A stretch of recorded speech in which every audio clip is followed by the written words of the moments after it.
For this show, you and Mike have something in common, dear listener. Neither of you know what the show's about. I'm so glad I didn't say herpes. Me too. Hi, everybody. I'm Kelly, and welcome to Bog Panda. I'm at KELLYTHUL on Twitter and Instagram. And with me, as always, I'm Dr. Mike at Official Pagan on everything. Make sure you guys like, subscribe, go like something else, leave some comments, check out the merch store, do everything you need to do to make Bog Panda a permanent part of your life. as you should.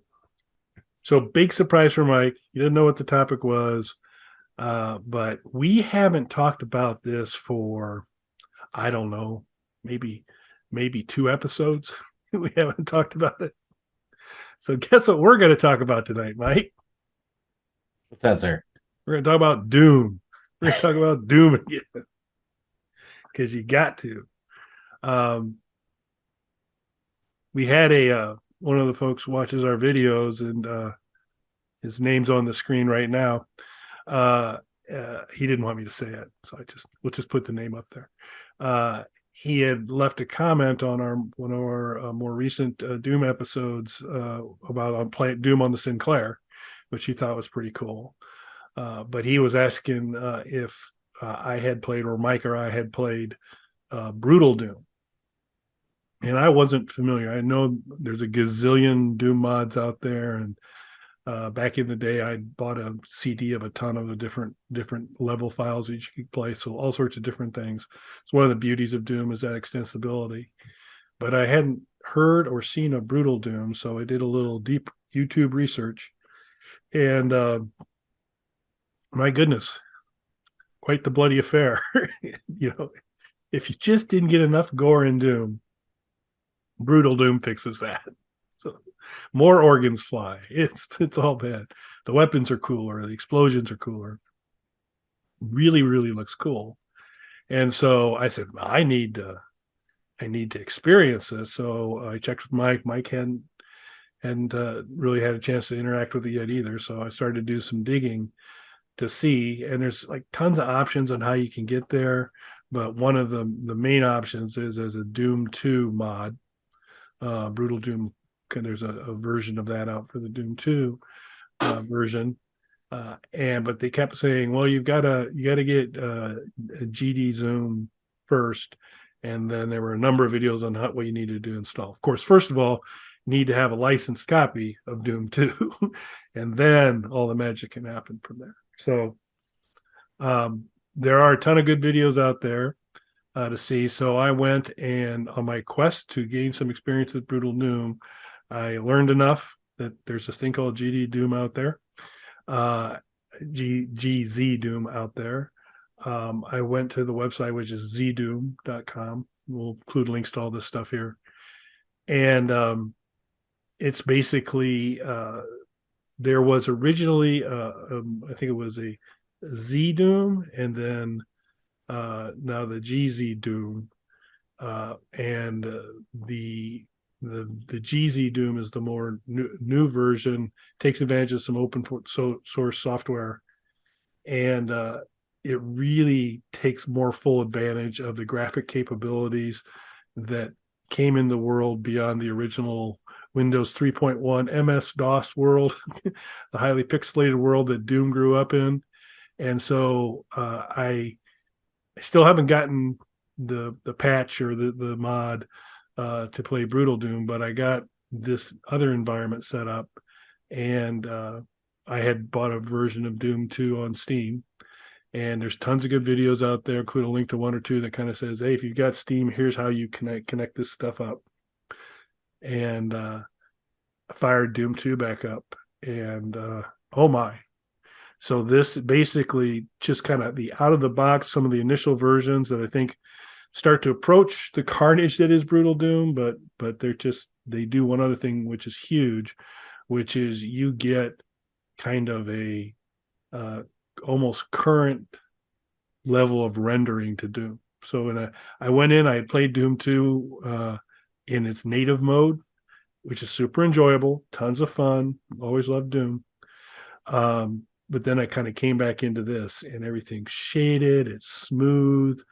Uh, it's just beautiful. It is just a fantastic way to play Doom. So you get that kind of better quality graphic that you get into the deeper in the Doom series, and in the Doom 3, Doom 5, you start to get some really great rendering and stuff like that. But this takes the Doom that I think a lot of us know and love and gives it that quality. So I was amazed by it. And don't know if you have Doom 2. I looked for a Super Console X angle on this.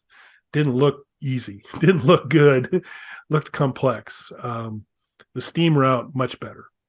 You may want to grab yourself a copy of Doom 2 on Steam if you don't have it already. And we'll in the future do kind of a step by step on how I got everything set up. I said there's a bunch of good ones out there. They explain it pretty well, but once my simple brain understands it, I like to kind of share with others because sometimes it makes it a little easier for folks. So, have you seen some of this higher end graphic stuff in Doom 2? Not that I played firsthand. I think I have seen some videos and different mods and things like that, but nothing I've been hands on with. Now, it is interesting that you can just purchase it off Steam and this will work. How long did it take you to go from your Steam version to that?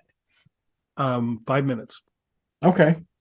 So it was a download, unzipping some files, copying them over into a directory. You had to go into Steam to kind of get to the local file directories for Doom on your system.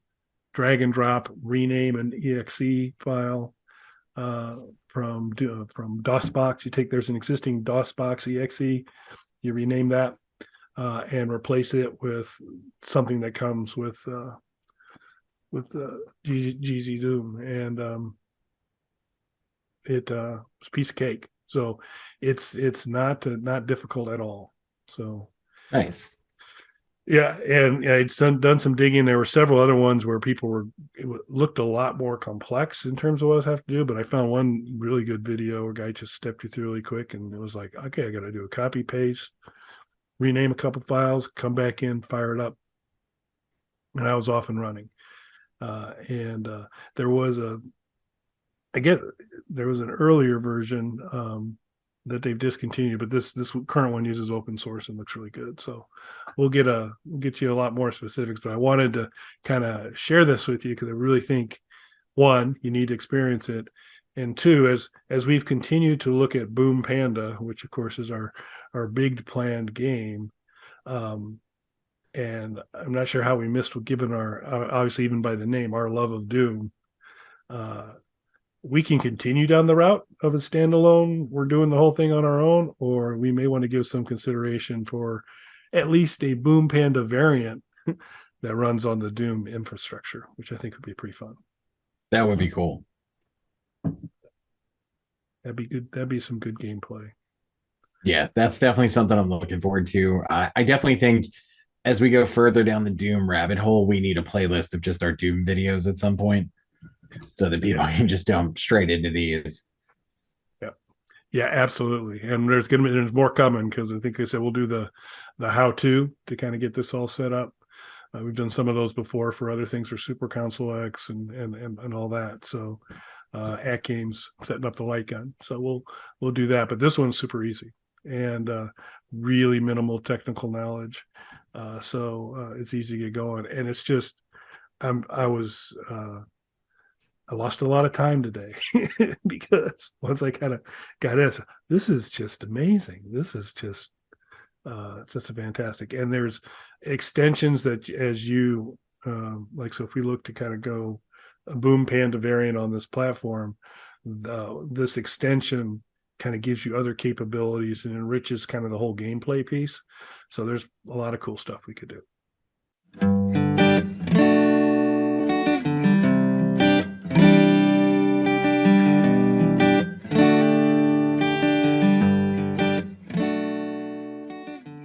Bog Panda.